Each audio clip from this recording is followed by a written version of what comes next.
የሴትዮዋን ልብ ጠገነላት አላሁ ሱብሓነሁ ወተዓላ። የሰው ሁሉ ንብረት ሲወድም የሱን ንብረት ብቻ ጠበቀለት ማለት ነው። ሰላሙ አለይኩም ወራህመቱላሂ ወበረካቱሁ። ባለታሪኩ እንዲህ ይላል። የሲንጀር መሃል ነበረኝ ይላል። የሲንጀር ሱቅ ነበረው። ከዛም አንዲት ጎረቤቱ ነበረች የቲሞች የምታሳድግ ሲንጀር ነበራት። ያን ሲንጀር ይዛ ትመጣና ይሄን ሲንጀር ተከራይ፣ ባለቤቴ በህይወት እያለ ሲሰራበት የነበረው ሲንጀር ነው ትለዋለች። እሱም ሲንጀሩ እንደማይጠቅመው እያወቀ በጣም የድሮ ሲንጀር ነው፣ እሱ ጋር ያሉት ሲንጀሮች ዘመናዊ ናቸው፣ ለሱ ስራ የሚሆን አይደለም።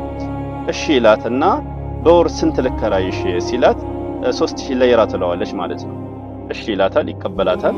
ሲንጀሩ እንዳይቆሽሽባት በሆነ ነገር ይሸፍንና ከቤቱ ኮርነር ላይ ያስቀምጠዋል ማለት ነው። ከዛ ከሱቁ ኮርነር ላይ ያስቀምጠዋል። ከዚያ ለ10 ዓመት ሙሉ ሴትዮዋ እየመጣች የኪራዋን ብር ትቀበላለች ማለት ነው።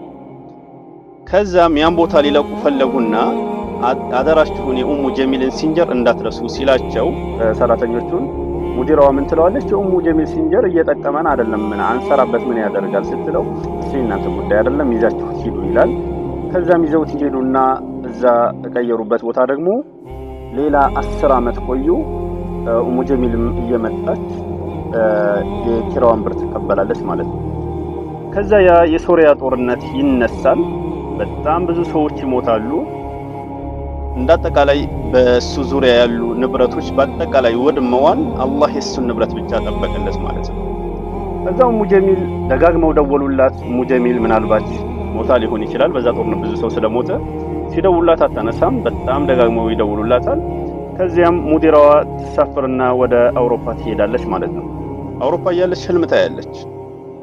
የሆነ ድምጽ ትሰማለች በህልሟ ማለት ነው። ለሐይሰም ብለሽ በይው ይላታል ማለት ነው። ያንተን ንብረት አላህ የጠበቀልህ በኡሙ ጀሚል ሲንጀር በረካ ነው ብለሽ ንገሪው ይላታል ማለት ነው። በህልሟ የሰማችው ድምጽ ማለት ነው።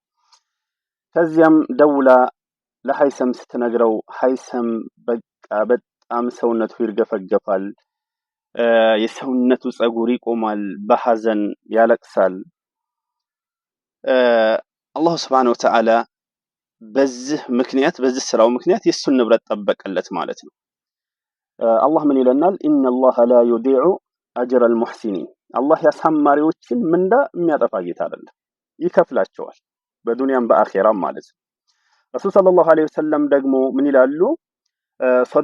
ሰደቀቱ ሲሪ ይላሉ፣ የድብቅ ሰደቃ ቱጥፊዑ ገደበ ረብ ይላሉ፣ የጌታችንን ቁጣ ታበርዳለች ይላሉ። አላህ ሊመጣብህ ያለን በላ በምታደርገው ሰደቃ ምክንያት ይመልስልሃል ማለት ነው። እንደዚህ ጥርት ያለ ሰደቃ የምትሰጥ ከሆነ ማለት ነው። ምናልባት የሱ ሲንጀሩ እንደማይጠቅመው ያውቃል። አይ ይህን ሲንጀር አልፈልግም በየወሩ ሰደቃ ሰጥሻለሁ አላላት። ለምን? እንዳትሸማቀቅ መጥታ ልክ እንዳከራይ ንብረቷን እንድትጠይቅ ማለት ነው። አላህ የውስጡን ያውቃል።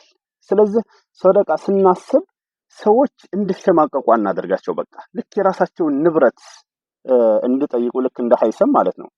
እንደ ሐይሰም እንደ ሲንጀሮ ንብረት ባለቤት በቃ ሰዎች ዘና ብለው እንድጠይቁ ማድረግ አለብን ማለት ነው። ባረከላሁ ፊኩም። ሰላም አለይኩም።